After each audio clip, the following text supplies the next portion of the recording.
جاتا ہے اس کے بارے میں آپ لاتعداد پی ٹی آئی کے ینگسٹر کے جو اکاؤنٹس ہیں اور فیک اکاؤنٹس سے کہ یہ ڈیجیٹل دہشت گردی جو ہے کی جا رہی ہے، اور اس کا جو ہے تھمنے کا نام نہیں لے رہا طوفان، اور بالکل یہ تھم بھی نہیں سکتا، کیونکہ تربیت ہی ایسی کر دی گئی جو بیج بویا جا رہا ہے اور وہ اب تناور درخت بن چکا ہے، اور اس ینگسٹر کے دماغ سے اب اس چیز کو نکالنا اور دوبارہ پاک فوج کا احترام اور محبت بھرنا، پاکستان کا احترام بھرنا، یہ لگ بھگ ناممکن کے قریب ہے۔ اچھا جی، انہوں نے مزید اچھا جی انہوں نے یہ بھی مزید کہا کہ بنو واقعات کے حوالے سے، انہوں نے کہا کہ بنو واقعات کے حوالے سے جو 15 جولائی کو صبح بنو کینٹ پہ جو دہشت گردوں نے حملہ کیا، ہماری افغان نے دہشت گردوں کے حملوں کا بھرپور جواب دیا۔ دہشت گردوں نے فائرنگ کی جس سے معصوم شہری بھی شہید ہوئے۔ D G S P R کا کہنا تھا کہ تاجروں نے امن مارچ کا اعلان کیا، اس مارچ میں مخصوص عناصر بھی شامل ہوئے، احتجاج میں مسلح لوگ شامل تھے جنہوں نے فائرنگ کی۔ جنرل احمد شریف نے مزید کہا کہ بنو میں سپاہی صوبان نے جان کا نذرانہ دیتے ہوئے بڑے نقصان سے بچا لیا، وہاں سے 1 کلومیٹر دور بھی مسلح لوگوں نے فائرنگ کی جس سے بڑا نقصان ہو۔ انہوں نے مزید بتایا کہ بنو واقعے پہ کہا جا رہا ہے کہ نیتی لوگوں پر فائرنگ کی جا رہی ہے، نیتی لوگوں پر فائرنگ ہوئی تو آٹا گھی بوریاں چوری کر رہے ہوتے۔ فوج نے ایس او پیز کے مطابق رسپانس دیا، بنو میں تاجروں کے احتجاج کے دوران ریاست مخالف نعرے بھی لگائے گا۔ جی بالکل ایسے ہی ہے، یہی جو نفرت کا بیج بویا جا رہا ہے ان میں، اور ریاست کے مخالف ایک جماعت کے ساتھ مخالفت کی آڑ میں پاک فوج کو نشانہ بنایا جا رہا ہے، ریاست کو نشانہ بنایا جا رہا ہے، ریاست کی ریٹ کو قائم نہیں رکھا جا رہا، جس کا سب سے بڑا سانحہ ہم کو 9 مئی کا دیکھنے کو ملا۔ اچھا دیکھا جائے تو انہوں نے وہ شاہکار بھی وہ کہتے ہیں کہ آ گیا جس کا جی ہمیں انتظار تھا، انہوں نے D G I S P R نے آخر یہ بات بھی کر دی جس کا کوئی توقع بھی نہیں کر رہا تھا، اسپیشلی پی ٹی آئی والے تو نہیں کر رہے تھے۔ انہوں نے مزید کہا کہ 9 مئی کرنے والے سہولت کار اور منصوبہ سازوں کو ڈھیل دیں گے تو ملک میں یہ فسادیت پھیلے گی۔ جی ایس کیو میں پریس کانفرنس کرتے ہوئے لیفٹیننٹ جنرل احمد شریف چودھری نے کہا کہ 9 مئی کے بعد انتشاری ٹولے نے پروپیگنڈا کیا کہ فوج نے روکا کیوں نہیں، گولی مار دیتے، گولی نہیں ماری، اس لیے یہ سب ہوا، یہ بیانات چلایا جا رہا ہے۔ انہوں نے یہ کہا کہ پی ٹی آئی کی طرف سے ایک سیاسی ٹولے کی طرف سے یہ کہا گیا کہ اگر ہم نے جو 9 مئی کیا تو فوج نے کیوں نہیں روکا، فوج نے گولیاں کیوں نہیں برسائیں ان لوگوں پہ، اس کا مطلب یہ ہوا کہ یہ فوج نے خود کروایا۔ انہوں نے کہا کہ اگر کوئی انتشاری ٹولہ آتا ہے تو اس کو پہلے وارننگ دی جاتی ہے، پھر ہوائی فائرنگ کی جاتی ہے، اگر وہ انتشاری ٹولہ نہ رکے تو پھر اس کے ساتھ جو کرنا ہوتا ہے وہ کیا جاتا ہے۔ D G I S P R کا کہنا تھا کہ 9 مئی کرنے والے سہولت کا منصوبہ سازوں کو ڈھیل دیں گے تو ملک میں یہ فسادیت پھیلے گی۔ مجھے سمجھ نہیں آ رہی کہ ایک طرف D G I S P R اتنے ذمہ دار شخصیت ہونے کے باوجود ایک سب سے بڑے ادارے کے ترجمان ہیں، انہوں نے اتنا ذمہ دارانہ بیان دیا ہے۔ بالکل کوئی بھی پاکستانی محب وطن جو ہے وہ اس بیان کی تائید کرتا ہے کہ جو بھی کوئی بھی، ضروری نہیں ہے کہ ہم اس خاص ٹولے کی بات کر رہے ہیں، پی ٹی آئی کی بات کر رہے ہیں، جو بھی کوئی بھی جماعت، کوئی بھی مذہبی جماعت، کوئی بھی سیاسی جماعت، یا کوئی بھی چھوٹا سا طبقہ، کوئی بھی شخص اگر ملک قوم کو انتشار پھیلانے کی کوشش کرے گا، سیکورٹی فورسز کے بارے میں غلط افواہیں پھیلانے کی کوشش کرے گا تو اس کو آئینی ہاتھوں سے نمٹنا چاہیے۔ میں بار بار اپنے ولاگز میں یہ کہتا آ رہا ہوں کہ حکومت کو اس پہ سٹانس لینا چاہیے، پاک فوج کو ایک عملی طور پہ کام کرنا چاہیے۔ مجھے نہیں لگتا کہ ابھی تک اس سطح پہ کوئی کام کیا جا رہا ہے کہ ان کا کوئی رسپانس دیا جا رہا اور ان کی فسادیت کا جواب دیا جا سکے۔ امید کرتا ہوں کہ پاک فوج اور حکومت اس چیز کو ضرور دیکھے گی۔ اچھا جی، اس کے بعد جو آج پی ٹی آئی کے ایک پبلک سیکریٹریٹ پہ جو حملہ ہوا ہے اس کے بارے میں بات کر لیتے ہیں کہ قانون نافذ کرنے والے اداروں نے پی ٹی آئی سیکریٹریٹ پہ شواہد کی بنیاد پہ چھاپا مارا ہے، اور پی ٹی آئی ڈیجیٹل میڈیا مرکز انٹرنیشنل ڈس انفارمیشن کا ہب بنا ہوا تھا جہاں پہ فیک رپورٹنگ کی جا رہی تھی اور پروپیگنڈے کیے جا رہے تھے، فیک اکاؤنٹس کے ذریعے سیکورٹی فورسز کو نشانہ بنایا جا رہا تھا، وہاں سے کافی لیپ ٹاپ اور کاغذی سامان اور اس طرح کے ڈیجیٹل اکوپمنٹس جو ہیں وہ انہوں نے جو ہے اپنی تحویل میں لی ہیں۔ پی ٹی آئی کے ڈیجیٹل میڈیا مرکز سے لوگوں کو بھڑکایا جا رہا تھا، پروپیگنڈا کیا جا رہا تھا۔ قانون نافذ کرنے والے اداروں نے پروپیگنڈا کرنے والے ملوث لوگوں کو وہاں سے گرفتار کیا ہے، جو کہ وہاں ایک ٹیم کی شکل میں موجود تھے۔ اچھا جی، بیرسٹر گوہر کہا جا رہا تھا کہ بیرسٹر گوہر کو گرفتار کیا جا رہا ہے اور کیا گیا ہے، اور رؤف حسن کو جو سیکرٹری جنرل ہے ان کو بھی گرفتار کیا گیا ہے۔ تو رؤف حسن کی تو ویڈیوز بھی آپ سوشل میڈیا پہ دیکھ سکتے ہیں، لیکن کچھ دیر کے بعد اسلام آباد پولیس نے جو ہے یہ خبر دی کہ بیرسٹر گوہر کی گرفتاری کی جو خبریں ہیں وہ درست نہیں ہیں، اور ایسا ہی ہے کہ تھوڑی دیر کے بعد عمر ایوب کے ساتھ چیئرمین بیرسٹر گوہر نے پریس کانفرنس کی۔ اچھا جی، red P T I international social media activist کی جانب سے دی گئی معلومات پر کی گئی۔ اچھا، وہ انہوں نے کہا کہ یہ انٹرنیشنل سوشل میڈیا ایکٹیوسٹ ہی کون سا لفظ ہے؟ یہ میرے زندگی لائف میں یہ پہلا لفظ میں نے سنا ہے کہ بندہ تحصیل سوشل میڈیا ایکٹیوسٹ ہوتا ہے، ڈسٹرکٹ ایکٹیوسٹ ہوتا ہے، چلیں آپ نیشنل لیول کا جو ہے مرکزی ایکٹیوسٹ کہہ سکتے ہیں، انٹرنیشنل لیول کا جو ہے سوشل میڈیا ایکٹیوسٹ، یہ پہلی دفعہ عہدہ سنا ہے۔ کیا بات ہے، مجھے تو سمجھ نہیں آ رہی کہ اس طرح کے بھی عہدے ہوتے ہیں۔ اچھا جی، اس پہ حسن ریاض اہیر ہیں پی ٹی آئی کے، انہوں نے اس پہ ٹویٹ کرتے ہوئے کہا کہ ہمارے 41 میں سے 38 ایم این ایز کے حلف نامے الیکشن کمیشن میں جمع ہو گئے تھے، باقی 3 ایم این ایز کے اور پنجاب اسمبلی کے ایم پی ایز کے حلف نامے اور ہمارے کمپیوٹر اور انٹرا پارٹی الیکشن کے ڈاکومنٹس جو ہیں وہ پولیس اپنے ساتھ لے گئی ہے۔ پبلک سیکریٹریٹ جو تھا چھاپا مارا ہے، اور ہمارے 10 لوگوں کو بھی غائب کر دیا گیا، وہ کہاں ہیں، کس جرم میں قید ہیں یا نہیں ہمیں نہیں معلوم، موبائل فون بھی بند ہیں۔ اس پہ بیرسٹر گوہر نے یہ ریمارکس دیے ہیں۔ تو حیرت کی بات نہیں ہے کہ جب پچھلے دنوں آپ کے جو ہیں میڈیا کوارڈینیٹر احمد جنجوعہ کو انسداد دہشت گردی عدالت میں جو پکڑا گیا،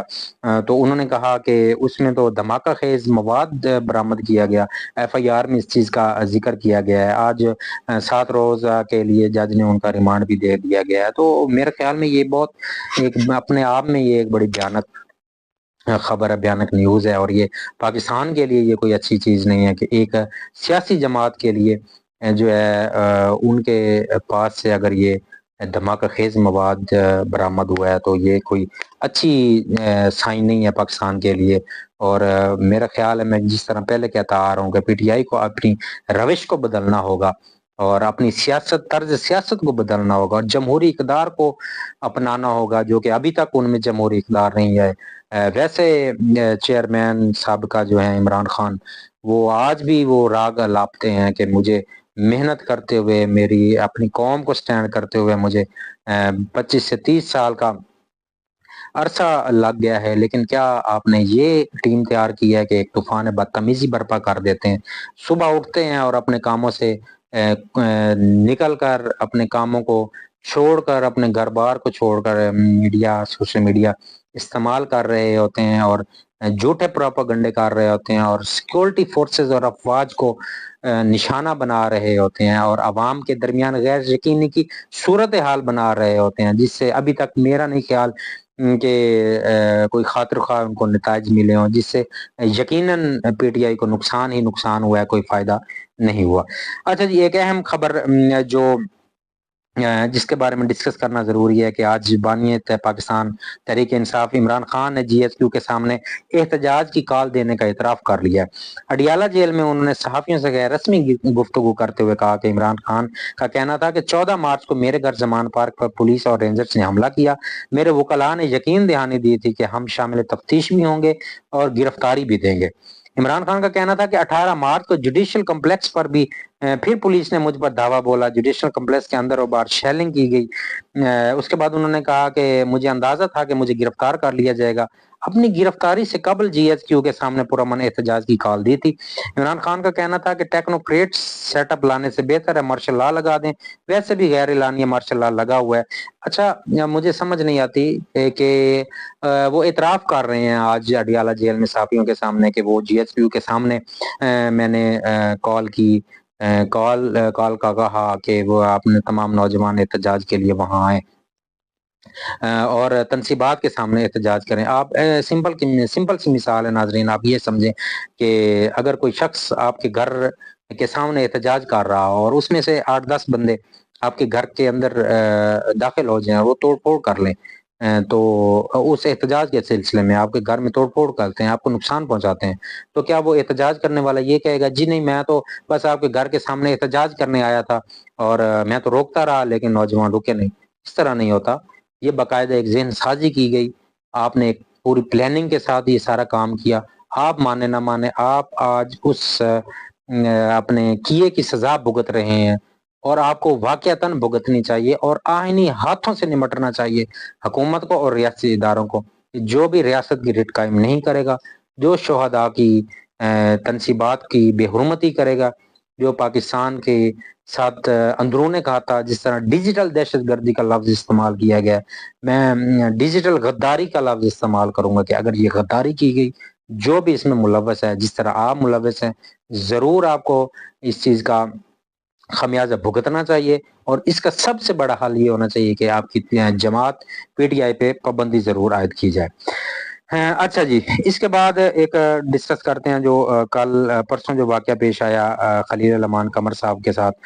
کہ ان کو ایک ڈرامہ بنانے کے لیے ایک عورت نے کال کی لڑکی نے کہ میں ڈرامہ بنانا چاہتی ہوں اور آپ بیریٹ اور میرے پاس تشریف لے ہیں. اس کے بارے میں آج جو ڈیولپمنٹ ہوئی ہے کہ خلیل الرحمان قمر کو جھانسا دینے والی ملزمہ سے متعلق آج جو انکشافات سامنے آ گئے ہیں. ڈی آئی جی عمران کشور نے بتایا کہ ڈرامہ نگار سے ہنی ٹریپ کر کے 1 کروڑ بتھے کا مطالبہ کیا گیا. تفصیلات کے مطابق لاہور میں ڈرامہ نگار خلیل الرحمان قمر کو اغوا کے بعد لوٹنے اور بلیک میل کرنے والے گروہ کی گرفتاری کے بعد ڈی آئی جی عمران کشور نے ڈرامہ نگار کے ساتھ پریس کانفرنس بھی کی. عمران کشور نے بتایا کہ ڈرامہ نگار کو جھانسا دینے والے ملزمہ کا بیان ریکارڈ کر لیا گیا ہے اور انکشاف کیا. ملزمہ گجرانوالے کی رہائشی اور ہائی پروفائل افراد کو جھانسا دے کر رقوم بٹورتی ہے. تاہم واقعے کے مختلف پہلوؤں سے جانچ پڑتال کی جا رہی ہے. انہوں نے مزید بتایا کہ خلیل الرحمان سے ہنی ٹریپ کر کے 1 کروڑ بتھے کا مطالبہ کیا گیا. ملزمان نے ان کو 2 گھنٹے حبس بیجا میں رکھا اور آنکھوں پر پٹی باندھ کر نانکانہ صاحب منتقل کیا. ملزمان نے ان پر تشدد بھی کیا اور رقم کا مطالبہ بھی کرتے رہے اور دھمکانے کے بعد نانکانہ صاحب کے قریب چھوڑ کے دیا. اس سے پہلے خلیل الرحمان قمر بتا چکے ہیں کہ جیسے مجھے کال آئی 12 بجے کے میں آپ کے ساتھ ڈرامہ بنانا چاہتی ہوں، تو میں 4 ساڑھے 4 کا ٹائم تھا صبح کا، یعنی کہ فجر ٹائم سے مطلب لگ بھگ قریب، تو میں ان کے گھر چلا گیا اور وہاں جب میں پہنچا تو تھوڑی دیر کے بعد کچھ لوگ مسلح اسلحہ لے کے، جدید اسلحہ لے کے وہ آ گئے اور انہوں نے مجھے مطلب مارا اور مجھ پہ تشدد کیا اور مجھ سے واچ گھڑی چھین لی اور مجھ سے کریڈٹ کارڈ لے لیا جس میں 2,67,000 روپے تھے، اور جا کے پن کوڈ پوچھا اور انہوں نے جا کے اے ٹی ایم پہ جو ہے وہ رقم نکلوا لی. تو یہ ایک اچھا سائن تھا جس کی وجہ سے ہر اے ٹی ایم پہ جو کیمرے لگے ہوتے ہیں اور اس کی وجہ سے وہ کہا جا رہا ہے کہ 4 ملزمان بھی گرفتار ہو گئے تھے. میرا خیال ہے کہ اس چیز کا میں پرسنلی بالکل افسوس کرتا ہوں کہ خلیل الرحمان قمر کے ساتھ یہ جو بھی ہوا، لیکن احتیاط بھی ضروری تھی کہ آپ جیسے ہائی پروفائل لوگ اگر کسی کی ایک کال پہ اگر آپ اس طرح کسی کے گھروں میں جانا شروع کر دیں گے تو ظاہر ہے جب آپ کے ساتھ کوئی ٹریجڈی ہوگی تو عوام کے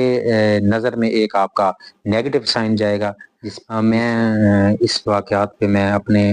پاکستان کی پولیٹیشین کو یہ کہنا چاہ رہا ہوں اور اپنی تمام سیلیبریٹیز کو کہ وہ اپنی ہائی پروفائل امیج کا ضرور خیال رکھیں اور اپنے سٹیٹس کا ضرور خیال رکھیں. کسی بھی ایک کسی ان نون کال پہ یا کسی کے بلانے پہ اس طرح کسی کے گھر چلے جانا بنا تصدیق کے، کیونکہ آپ کی سیکیورٹی سب سے پہلے فرسٹ پریورٹی ہے. میں یہ سمجھتا ہوں کہ اگر آپ چونکہ پاکستان کے نمائندے ہوا کرتے ہیں، چاہے وہ آپ پولیٹیشین ہو یا ہمارے سیلیبریٹیز، آپ ہمارے ملک کے نمائندہ ہیں اور آپ کی حفاظت ہماری اولین ترجیح ہے اور ہم چاہتے ہیں کہ آپ اسی طرح ہمارے ملک کا نام روشن کرتے رہیں اپنے ہر فیلڈ میں. تو بہتر یہی ہے کہ آپ ذرا اپنے سٹیٹس کا خیال رکھتے ہوئے بغیر کسی تصدیق کے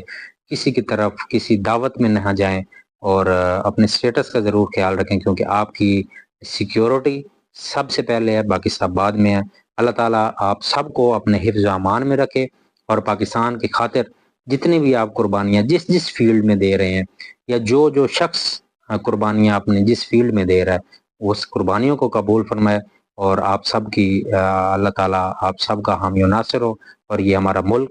دن دگنی رات چگنی ترقی کرتا رہے. اللہ تعالیٰ ہماری سیکیورٹی فورسز کی حفاظت فرمائے اور ہمیں شہداء کا احترام کرنے کی توفیق عطا فرمائے. اگلے ولاگ تک کے لیے اجازت دیجیے. اللہ حافظ.